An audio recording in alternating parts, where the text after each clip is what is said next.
ಆದರೆ ಅವರ ನಮ್ಮ ಸುದೀರ್ಘ ಪಯಣ ಯಾವ ರೀತಿ ಇತ್ತು ಅಂತ ಒಂದು ಮಲಕ ಹಾಕೋಕ್ಕೋಸ್ಕರ ಒಂದು ಎರಡೆರಡು ಮಾತುಗಳು ಹೇಳ್ತೀನಿ. ನನಗೆ ವೆಂಕಟೇಶ್ ಅವರೇನು 88ಅಲ್ಲಿ ಏನು ಬಂದರು, ನಾವೆಲ್ಲ ಅವಾಗಿನ್ನೂ 89ಅಲ್ಲಿ ಟ್ರೈನೀಸ್ ಆಗಿ ಎಂಟ್ರ್ ಆದ್ವಿ. TDPSನಲ್ಲಿ ಅವರು ಫಸ್ಟು ಕಾರ್ಯನಿರ್ವಹಿಸ್ತಿದ್ರು ಇದೇ ಬಿಲ್ಡಿಂಗ್ನಲ್ಲಿ. ಆಗ ಇಷ್ಟು ಎತ್ತರವಾದ ಬಿಲ್ಡಿಂಗ್ ಇರಲಿಲ್ಲ. ಸೊ ಅಲ್ಲಿ ನಾವೆಲ್ಲ ಟ್ರೈನೀಸ್ ಆಗಿ ಟೂಲ್ಸ್ಗಳೆಲ್ಲ ಮಾಡಿ ಅಲ್ಲಿಗೆ ಟ್ರಯಲ್ಸ್ಗೆಲ್ಲ ತೊಗೊಂಡೋಗುವಾಗ ಅವರು ಒಡನಾಟ ಇತ್ತು.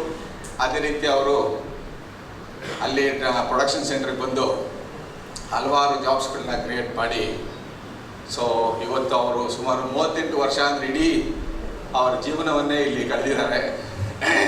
ಹಾಗಾಗಿ ಅವರಿಗೆ ಮುಂದಿನ ನಿವೃತ್ತಿ ಜೀವನ ಯಶಸ್ಸಾಗಲಿ, ಅವರಿಗೆ ದೇವರು ಆಯುಷ್ಯ ಕೊಡಲಿ ಅಂತ ಪ್ರಾರ್ಥಿಸ್ತೇವೆ, ತಮ್ಮೆಲ್ಲರ ಪರವಾಗಿ ಪ್ರಾರ್ಥಿಸುತ್ತಾ.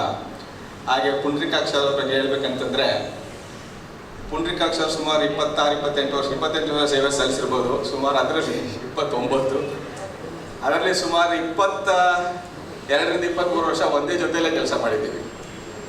ಸೊ ಫಸ್ಟ್ ಅವರು ನನ್ನೇ ನೆನಪಿದ್ದಂಗೆ, ನಾನು ಆವಾಗ ಟ್ರೈನಿಂಗ್ ಸೆಂಟ್ರಲ್ಲಿ ಇನ್ಸ್ಟ್ರಕ್ಟರ್ ಆಗಿ 99ಗೆ ಬಂದೆ.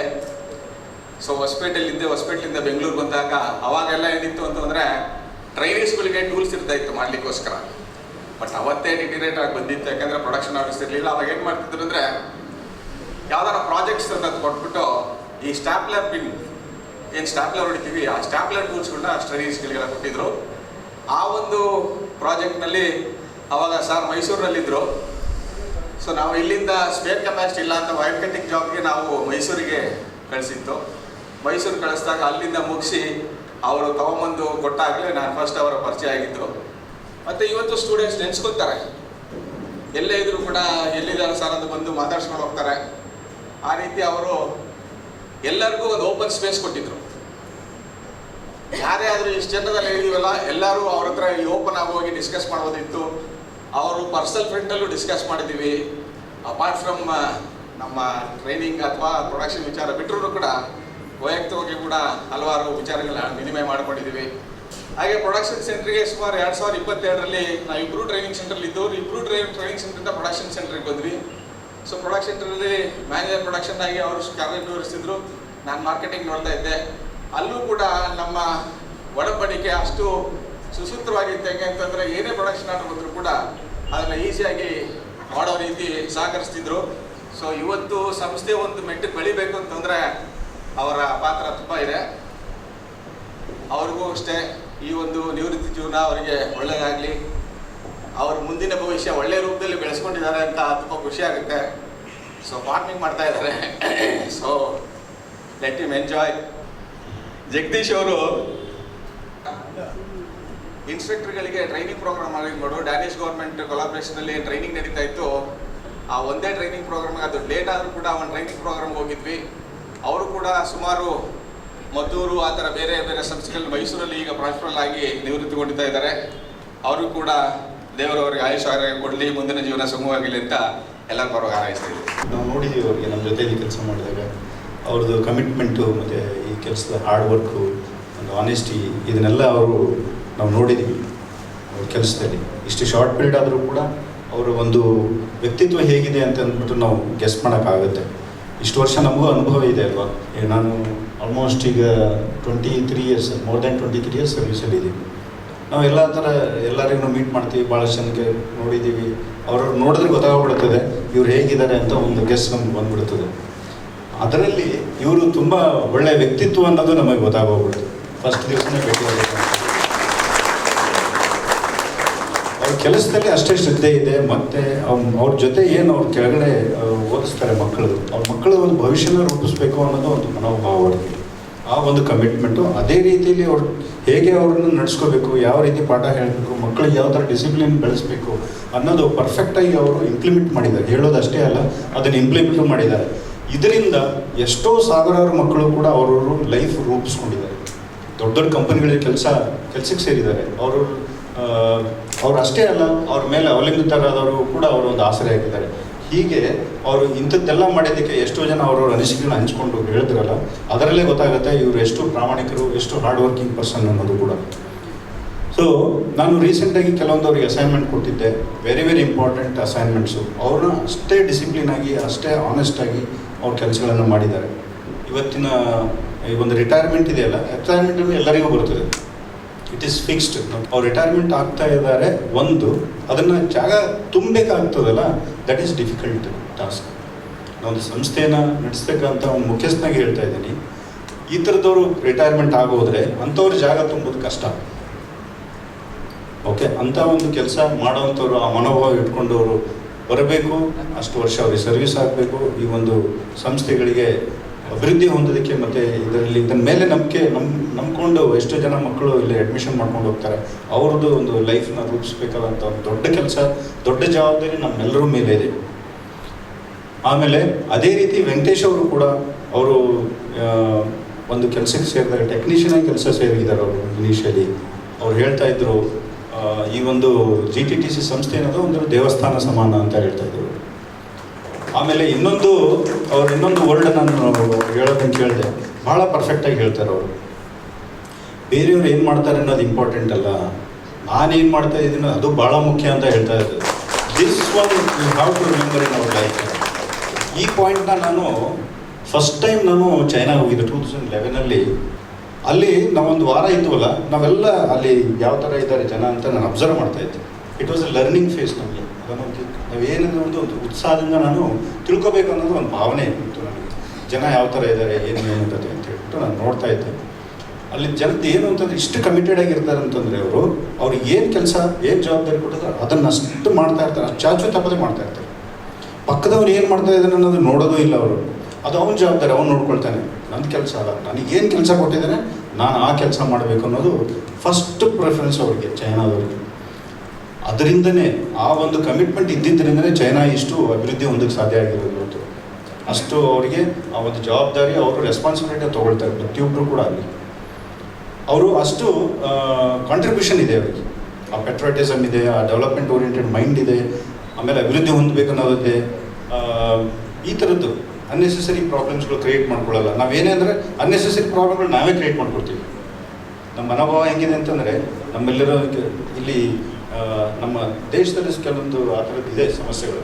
ನಾವು ಆ ಮನೋಭಾವಗಳನ್ನು ಬಿಟ್ಟು ನಮ್ಮ ಕೆಲಸ ಏನಿದೆ ಆ ಜವಾಬ್ದಾರಿನ ಚಾಚು ತಪ್ಪದೆ ಮಾಡಬೇಕು ಅನ್ನೋ ಒಂದು ಭಾವನೆ ಬಂದುಬಿಟ್ರೆ ಎಷ್ಟೋ ಅಭಿವೃದ್ಧಿ ಆಗ್ಬಿಡ್ತೀವಿ ನಾವು. ಸೊ ಈ ಮಾತು ಯಾಕೆ ಹೇಳಿದೆ ಅಂತಂದರೆ, ಇವರು ನೆನೆಸೋದಕ್ಕೋಸ್ಕರ ಆ ಒಂದು ಸಂಗತಿ ನನಗೆ ಇಡೋಣ ಅಂತ. That is very good point. ನಾವು ನಮ್ಮ ಜವಾಬ್ದಾರಿ ಹಾಕಿಕೊಂಡು ಅದನ್ನು ಕೆಲಸ ಸರಿಯಾಗಿ ಮಾಡ್ಕೊಂಡು ಹೋದರೆ ನಾವು ಮುಂದೆ ಹೋಗೋದಕ್ಕೆ ಏನೂ ಅಡ್ಡಿ ಬರಲ್ಲ ನಮಗೆ. ಸೊ ಈ ನಿಟ್ಟಿನಲ್ಲಿ ಅವರು ಸರ್ವಿಸ್ ಪೂರ್ತಿನೂ ಅವರು ಕೆಲಸ ಮಾಡಿ ಅವರು ಅಭಿವೃದ್ಧಿ ಹೊಂದಿದ್ದಾರೆ, ಈ ಸಂಸ್ಥೆಗೂ ಅಭಿವೃದ್ಧಿ ಹೊಂದೋದಕ್ಕೆ ಸಹಾಯ ಆಗಿದ್ದಾರೆ. ತುಂಬ ಹೃದಯದ ಧನ್ಯವಾದಗಳು ತಮಗೆ.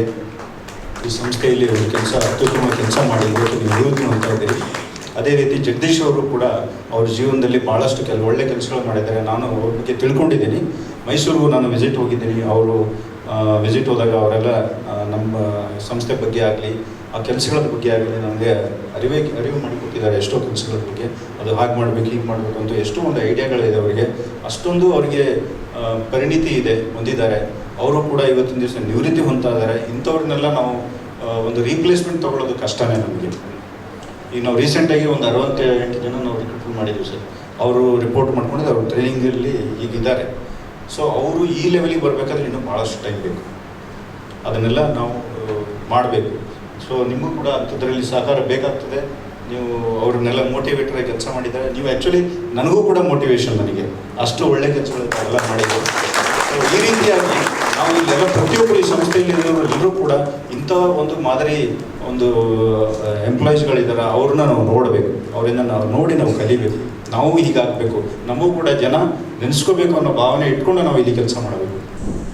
ಮೊಟ್ಟ ಮೊದಲ ದಿನದಿಂದ ಹಿಡಿದು ಇವತ್ತಿನ ದಿವಸದವರೆಗೂ ಕೂಡ ನಾನು ಜಗದೀಶ ಇರ್ಬೋದು, ನಾನು ಪುಂಡರೀಕಾಕ್ಷ ಸರ್ ಇರ್ಬೋದು, ಆತ್ಮೀಯ ಫ್ರೆಂಡ್ಸ್, ಬೆಸ್ಟ್ ಫ್ರೆಂಡ್ಸ್ ಪರ್ಸನಲ್ ಆಗಿ ಕೂಡ, ಹಾಗೆ ಕೆಲಸ ಜಾಗದಲ್ಲೂ ಕೂಡ ಅವರೊಟ್ಟಿಗೆ ನಾನು ಹಲವಾರು ವರ್ಷಗಳ ಕಾಲ ಕಾರ್ಯವನ್ನು ನಿರ್ವಹಿಸ್ತಾ ಬಂದಿದ್ದೀನಿ.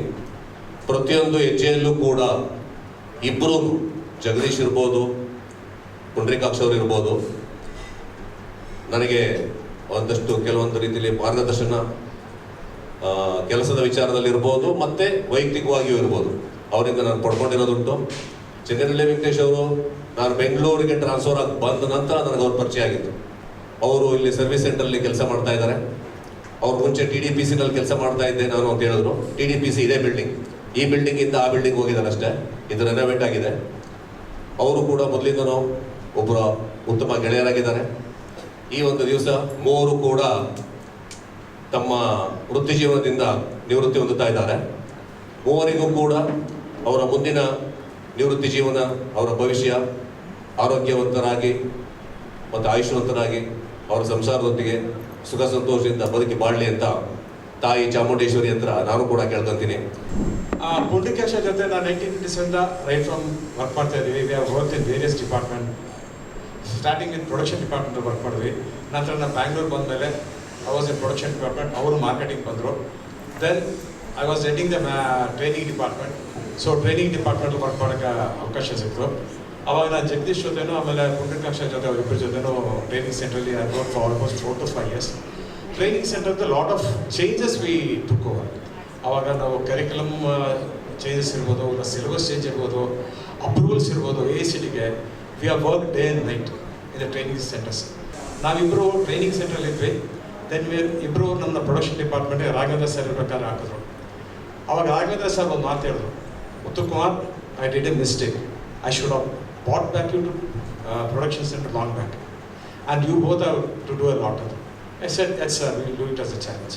ಪುಂಡ್ರಿಕಾಕ್ಷ ಜೊತೆ ಕೆಲಸ ಮಾಡ್ಕೊಂಡ್ರೆ ಆರ್ಡರ್ ಬರೋದು, ನಾವು ದೇವನಾಥ್ ಕೂತ್ಕೊಂಡು ಸರ್ ಆರ್ಡರ್ ಬಂತು ಏನು ಮಾಡೋದು, ನೆಕ್ಸ್ಟ್ ಪುಂಡ್ರಿಕಾಕ್ಷ ಬನ್ನಿ. And irrespective any other time, even evening night I used to call you, Pundrik ನಾಳೆ ಬೆಳಿಗ್ಗೆ ಬಂದ್ಬಿಡಿ 8 ಗಂಟೆ, ಆ ಕಸ್ಟಮರ್ ಇದು ಮಾಡೋಕೆ meticulously is to plan and achieve the targets. Venkatesh ಹೇಳ್ಬೇಕಂದ್ರೆ ನಾನು ವೆಂಕಟೇಶ್ ಅವ್ರು ಹೇಳಿದಾಗ ನಾನು TDPC ಸೆಂಟ್ರಲ್ ಅವಾಗ 2002 I came to Bangalore. and then I was looking at the production department, TDPC as well as the marketing department. So I used to ಸಿಕ್ಕಾಪಟ್ಟೆ coordinate ಮಾಡ್ತಿದ್ದೆ. ಅವ್ರಿಗೆ ಬೆಳಗಾದ್ರೆ ಸಂಜೆ ಆದರೆ ಬಿಡ್ತಿರ್ಲಿಲ್ಲ. ಬೆಳಗಾದ್ರೆ ಒಂದು ಟಾರ್ಗೆಟ್ ಕೊಡ್ತಿದ್ದೆ, ಸಂಜೆ ಆದರೆ ಟಾರ್ಗೆಟ್ ಕೊಡ್ತಿದ್ದೆ. ಸೆಕೆಂಡ್ ಶಿಫ್ಟ್ಗೆ ಅದು ನೈಟ್ ಶಿಫ್ಟ್ ಬಂದು ಇರಲಿಲ್ಲ. ಅವ್ರಿಗಂತೂ ತುಂಬ ಟಫ್ ಜಾಬ್ಸ್ ಕೊಟ್ಟಿದ್ದೀವಿ. And any time we didn't say no. ಏನೇ ಕೆಲಸ ಕೊಟ್ಟರು ವಿತೌಟ್ ಎನಿಥಿಂಗ್ ಎಸ್ ಆರ್ ಮಾಡ್ತೀವಿ. Over and above even recently met with an accident. A lot of undergone the agony. But even with that time, used to work honestly and dedicatedly. And 3 ಜನ ಅಷ್ಟೇ, ಪುಂಡ್ರಿಕಾಕ್ಷ ಆಗ್ಬೋದು, ಜಗದೀಶ್ ಆಗ್ಬೋದು, ಏನೇ ಕೆಲಸ ಕೊಟ್ಟರು ಇಲ್ಲ ಅಂತ ಹೇಳೋದು. ಏನೇ ಪ್ರಾಬ್ಲಮ್ ಇದ್ರೂ ಪುಂಡ್ರಿಕಾಕ್ಷ ಸರ್ ಬನ್ನಿ ಸರ್ ಮಾಡೋಣ, ನೋಡೋಣ. See that is a zeal we need to have. Today to build a strong JDDC and a strong country, we need to have a passion. Passion ಇಲ್ಲ ಅಂದ್ರೆ ಏನು ಮಾಡೋಕ್ಕಾಗಲ್ಲ. ನಾವು ಎಷ್ಟೇ ಹೇಳ್ಬೋದು ಮಾಡ್ಬೋದು, ಪ್ರತಿಯೊಬ್ಬರಿಗೂ ನಾನು ಮಾಡಬೇಕು, ಇದು ನನ್ನ ಕೆಲಸ. I have to bring my country, bring my JDDC, it's our institution. ಅದಿದ್ರೆ ಮಾತ್ರ we can take it up for that. On this occasion I wish all my colleagues happy retired and safe life. Thank you all. Like Pundarikaksha sir every time ನನ್ನ ಚೇಂಬರ್ಗೆ ಬರ್ತಾ ಇದ್ರು, madam ನಾವು ಈ process complete ಮಾಡಬೇಕಂದ್ರೆ ನಿಮ್ಮ ಸಹಾಯ ಬೇಕಂತ. So I think I have helped a lot. So even Venkatesh ಅವರಂತೂ ಲೈಕ್ ಎವ್ರಿ ಟೈಮ್ ಎಲ್ಲ ಎಂಪ್ಲಾಯೀಸ್ದು ವೆಲ್ನೆಸ್ಗೋಸ್ಕರ ಯಾವಾಗಲೂ ಅವರು ನನ್ನ ಚೇಂಬರ್ಗೆ ಬಂದು so he used to seek for the ಅವರ ಪರವಾಗಿ ಎಂಪ್ಲಾಯೀಸ್, ನಿಮ್ಮ ಪರವಾಗಿ ನಿಮ್ಮ ಧ್ವನಿಯಾಗಿ ನಮ್ಮ ಹತ್ರ ಬರ್ತಾ ಇದ್ರು. ಸೊ ಹಾಗಾಗಿ ನನಗೆ ಗೊತ್ತು. ಆ್ಯಂಡ್ ಜಗದೀಶ್ ಸರ್ ಒಂದ್ಸರಿ ಅವರು ಇಲ್ಲಿ ಒಂದು ಕಾನ್ಫರೆನ್ಸ್ ಏನೋ ಆದಾಗ he got opportunity to come to like ನಮ್ಮ ಆಫೀಸು. ಅವಾಗ ಬಂದು he has told me like ನಮ್ಮ GTTCಯ ಸ್ಟೇಟಸ್ ಹೇಗಿದೆ, ಆಮೇಲೆ ಟ್ರೈನಿಂಗ್ ಸೆಂಟರ್ಸ್ ಹೇಗಿದೆ, ಯಾವ ಥರ ಇಂಪ್ರೂವ್ ಮಾಡಬೇಕು ಅಂತ. ಸೊ ಯಾರೇ ನಮ್ಮ JTTCಯ ಸಹೋದ್ಯೋಗಿಗಳು, ನನ್ನ ಸಹೋದ್ಯೋಗಿಗಳು ಬಂದರೆ ನನ್ನ ಚೇಂಬರಲ್ಲಿ ನಾನು ಕೇಳ್ತಾ ಇರೋದಷ್ಟೇ, ಏನಾಗ್ತಾ ಇದೆ, ಹೇಗಿದೆ ಸ್ಟೇಟಸ್ಸು, ಮುಂದೆ ನಾವು ಯಾವ ಥರ ಇಂಪ್ರೂವ್ ಮಾಡ್ಕೋಬೇಕು. ಸೊ ನನ್ನ ಉದ್ದೇಶ ಇಷ್ಟೇ, ನಾನು ಕೆಲಸ ಮಾಡೋ ಅಂತಹ ಜಾಗ ಇಲ್ಲಿ ಬಂದಿದ್ದೀನಲ್ಲ. So I am really lucky to work with you all. ಯಾಕೆಂದರೆ ಪುಂಡರೀಕಾಕ್ಷ ಸರ್ದು ವಿಡಿಯೋ ನೋಡಿದಾಗ ಐ ಫೆಲ್ಟ್ ಇಂತಹ ತಾಂತ್ರಿಕ ನಾಲೆಡ್ಜ್ ಇರುವಂತಹ ವ್ಯಕ್ತಿಗಳ ಮಧ್ಯೆ ನಾನು ಒಬ್ಬಳು ಇದ್ದೀನಿ ಅಂತಂದರೆ ಇಟ್ ಈಸ್ ನನಗೆ ಹೆಮ್ಮೆ ವಿಷಯ. ಕೆಲವೊಂದೆಲ್ಲ ಪ್ರಾಡಕ್ಟ್ಸು, ಜಾಬ್ಸು ಅವ್ರು ಮಾಡಿರುವಂಥದ್ದೆಲ್ಲ ನಾನು ಸಾಮಾನ್ಯ ಶಾಪ್ ಫ್ಲೋರಿಗೆ ಹೋದಾಗ ಹೇಳ್ತಾ ಇರ್ತಾರೆ ಎಲ್ಲರೂ, ಶಾಪ್ ಫ್ಲೋರಲ್ಲಿರುವಂತಹ ಸಹೋದ್ಯೋಗಿಗಳು. ಸೊ ಇಂತಹ ಕ್ರಿಟಿಕಲ್ ಕಾಂಪೊನೆಂಟ್ಸ್ನ ನಾವು ಪ್ರೊಡಕ್ಷನ್ ಮಾಡಿದ್ದೀವಿ ಅಂತಂದರೆ ಎಲ್ಲೋ ಒಂದು ಕಡೆ ನಮ್ಮ ರಾಜ್ಯದಲ್ಲ, ನಮ್ಮ ರಾಷ್ಟ್ರದಲ್ಲೇ ನಾವು ಒಳ್ಳೆ ಕೆಲಸ ಮಾಡ್ತಾ ಇದ್ದೀವಿ ಅಂತ. ಪುಂಡರೀಕಾಕ್ಷ ಅವರು ಮತ್ತು ವೆಂಕಟೇಶ್ ಅವರು ಹೇಳಿದ್ದು ಭಾಳ ಚೆನ್ನಾಗಿತ್ತು. ಅವರು ಮೊದಲನೇದಾಗಿ ಈ ಸಂಸ್ಥೆಯನ್ನು ಉಳಿಸ್ಬೇಕು, ಬೆಳೆಸಬೇಕು, ಮತ್ತು ನಾವು ನಿಸ್ವಾರ್ಥ ಸೇವೆಯನ್ನು ಮಾಡಬೇಕು. ಸ್ಟೂಡೆಂಟ್ಸ್ನ ಮೋಟಿವೇಶನ್ ಮಾಡಬೇಕು. ಅವರಿಗೆ ನಿಜವಾಗ್ಲೂ ಅವರು ಸುಖ ಜೀವನದಲ್ಲಿ ಬೆಳೆದರೂ ಕೂಡ ತಂದೆ ತಾಯಿ ನಂತರ ಅವ್ರ ಜೀವನ ಹೇಗೆ ರೂಪಿಸ್ಕೋಬೇಕು ಅನ್ನೋದನ್ನ ಭಾಳ ಚೆನ್ನಾಗಿ ಮೋಟಿವೇಶನ್ ಮಾಡಿ ಹೇಳಿದ್ದಾರೆ. ಮತ್ತು ಅದೇ ರೀತಿ ವೆಂಕಟೇಶ್ ಅವರು ನಾವು ನಮ್ಮ ಕೆಲಸ ಮಾಡಬೇಕು ನಿಷ್ಠೆಯಿಂದ, ಬೇರೆಯವ್ರ ಬಗ್ಗೆ ನಾವು ಯಾವುದೇ ರೀತಿ ತಲೆ ಕೆಡಿಸ್ಕೊಳ್ದೆ ನಮ್ಮ ಕೆಲಸ ಏನಿದೆ ಅದು ನಾವು ಮಾಡಬೇಕು. ಮೊದಲನೇದಾಗಿ ನಾನು GTTC ಸಂಸ್ಥೆನ ಮಿಸ್ ಮಾಡ್ಕೋತಾ ಇದ್ದೀನಿ. ಎರಡನೇದಾಗಿ ನನ್ನ ಸಹೋದ್ಯೋಗಿ ಮಿತ್ರರನ್ನ ನಾನು ಮಿಸ್ ಮಾಡ್ಕೋತಾ ಇದ್ದೀನಿ. ಮೂರನೇದಾಗಿ ನಾನು ಏನು ಸಂಸ್ಥೆಗೆ ಕಾಂಟ್ರಿಬ್ಯೂಷನ್ ಕೊಟ್ಟೆ ಇದನ್ನು ಇಷ್ಟಕ್ಕೆ ನಿಂತೋಗ್ತಾ ಇದ್ದರೆ ಇನ್ನೂ ಕೊಡ್ಬೋದಾಗಿತ್ತು, ನನ್ನ ಸರ್ವಿಸ್ ಇದ್ರೆ ಅನ್ನೋದು ನನ್ನ ಮನಸ್ಸಲ್ಲಿ ಯಾವತ್ತೂ ಕೊರಿತಾ ಇರುತ್ತೆ. ನಾನು ಬದುಕಿರೋವರೆಗೂ ಅದು ನಾನು ತುಂಬಕ್ಕಾಗೋದಿಲ್ಲ ಸಂಸ್ಥೆಗೆ. ಆದರೂ ನಾನು ಇರುವಷ್ಟು ದಿವಸ ಸಂಸ್ಥೆಗೆ ನ್ಯಾಯ ಕೊಡೋದಕ್ಕೆ ಮತ್ತು ನನ್ನ ವೃತ್ತಿಯಲ್ಲಿ ನಾನು ಒಂದು ಒಳ್ಳೆ ಸೇವೆಯನ್ನು ಸಲ್ಲಿಸಿದ್ದೀನಿ. ಆತ್ಮತೃಪ್ತಿಯಿಂದ ಇವತ್ತು ನಾನು ನಿವೃತ್ತಿ ಹೊಂದ್ತಾ ಇದ್ದೀನಿ ಅನ್ನೋ ಸಂತೋಷ ನನಗಿದೆ. ವ್ಯವಸಾಯ ಮಾಡಬೇಕು ಅಂತ ಇಷ್ಟಪಟ್ಟಿದ್ದೀನಿ. ಈಗಾಗಲೇ ನಮ್ಮ ಬ್ರದರ್ಸ್ ಕಂಟಿನ್ಯೂ ಮಾಡ್ತಾ ಇದ್ದಾರೆ. ಅವ್ರ ಜೊತೆ ನಾನು ಕೈಗೂಡಿಸ್ಬೇಕು ಅನ್ನೋದು ನನ್ನ ಆಸೆ. ಅದಾಗಲಿಲ್ಲ ಅಂತಂದರೆ ನಾನು ಸ್ವತಃ ಏನಾದರೂ ಉದ್ಯಮ ಮಾಡಬೇಕು ಅನ್ನೋದು ಎರಡನೇ ಆಸೆ. ಆದರೆ ಮೊದಲನೇ ಆದ್ಯತೆ ಮಾತ್ರ ನನ್ನ ವ್ಯವಸಾಯಕ್ಕೆ ಕೊಡ್ತೀನಿ. ಯಾಕೆಂದರೆ ನಾವೆಲ್ಲ ಮಂಡ್ಯದವರು, ಮಣ್ಣಿನ ಮಕ್ಕಳು. ಇವತ್ತು ನಿಮಗೆಲ್ಲ ಗೊತ್ತು, ಕೈಗಾರಿಕೆ ತುಂಬ ಸ್ವಲ್ಪ ಇವತ್ತು ಪ್ರಗತಿಯಲ್ಲಿ ಕುಂಠಿತ ಆಗ್ತಾ ಇದೆ. ಆದರೆ ದೇಶಕ್ಕೆ ಅನ್ನ ಕೊಡೋ ರೈತಂದು ಯಾವತ್ತೂ ಕೂಡ ಅವನು ದೇಶಕ್ಕೆ ಕಾಂಟ್ರಿಬ್ಯೂಷನ್ ಮಾಡ್ತಾ ಇದ್ದಾನಲ್ಲ, ಅದು ಯಾವತ್ತೂ ಕಡಿಮೆ ಆಗಲ್ಲ. ಒಬ್ಬ ಸೈನಿಕ ದೇಶವನ್ನು ಕಾಯ್ತಾ ಇದ್ದಾನೆ, ಅವನು ಕೂಡ ದೇಶಕ್ಕೆ ಅಪಾರವಾದ ಸೇವೆಯನ್ನು ಸಲ್ಲಿಸ್ತಾ ಇದ್ದಾನೆ. ಅದು ಬಿಟ್ಟರೆ ರೈತ ದೇಶಕ್ಕೆ ಸೇವೆಯನ್ನು ಸಲ್ಲಿಸ್ತಾ ಇರುವಂಥ ಎರಡನೇ ವ್ಯಕ್ತಿ ಆಗ್ತಾನೆ. ಮೂರನೇವರು ನಾವೆಲ್ಲ ಏನಿದ್ದೀವಿ, ಕೈಗಾರಿಕಾ ಸಂಸ್ಥೆಗಳಲ್ಲಿರ್ಬೋದು, ಸ್ವಂತ ಬಿಸ್ನೆಸ್ಗಳು ಮಾಡ್ತಿರ್ಬೋದು, ಇವೆಲ್ಲ ಮೂರನೇ ಸ್ಥಾನಕ್ಕೆ ಬರ್ತವೆ. ಹಾಗಾಗಿ ಅನ್ನದಾತನಿಗೆ ನಾವೆಲ್ಲ ಫಸ್ಟ್ ಆದ್ಯತೆಯನ್ನು ಕೊಡಬೇಕು. ಆ ವೃತ್ತಿಯನ್ನು ನಾವು ಪ್ರೋತ್ಸಾಹ ಮಾಡೋಣ. ಹಾಗಂತೇಳಿ ನಾವು ಕೈಗಾರಿಕೆ ಮಾಡಬೇಡಿ ಅಂತ ನಾನು ಯಾರಿಗೂ ಹೇಳ್ತಾ ಇಲ್ಲ. ನನ್ನ ಆದ್ಯತೆ ವ್ಯವಸಾಯಕ್ಕಿದೆ. ನಾನು ಅದನ್ನು ಮುಂದುವರಿಸಬೇಕು ಅನ್ನೋ ಇಷ್ಟ ಇದೆ. ನಾನು ಆ ಫೀಲ್ಡಲ್ಲಿ ಮುಂದುವರಿಯೋಕ್ಕೆ ಇಷ್ಟಪಡ್ತಾ ಇದ್ದೇನೆ.